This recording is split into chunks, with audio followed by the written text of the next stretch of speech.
Ang kabundukan ng Sierra Madre.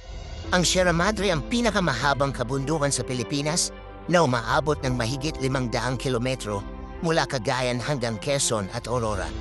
Ito ang nagsisilbing likas na panangga laban sa malalakas na bagyong nagmumula sa Pacific Ocean, kaya tinatawag itong tagapagtanggol ng Luzon. Bukod dito, tahanan ito ng iba't ibang buhay ilang, gaya ng Philippine Eagle, Cloud Rat at iba pang natatanging halaman at hayop. Mahalaga rin ito bilang pinagmumula ng tubig para sa mga ilog, sakahan at pamayanan, pati na rin bilang tahanan ng mga katutubong grupo tulad ng mga dumagat at remontado. Sa kabila ng kahalagahan nito, nahaharap ang Sierra Madre sa mga banta tulad ng pagkakaroon ng kagubatan, ilegal na pagtutroso, pagmimina at mga proyektong sumisira sa kalikasan gaya ng mga makinda.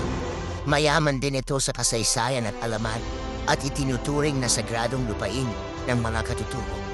Bukod sa likas na yaman, dinarayo rin ito para sa turismo at pakikipagsapalaran gaya ng pag-akyat sa bundok, pagbisita sa mga talon at pagtuklas ng mga natatagong paraiso.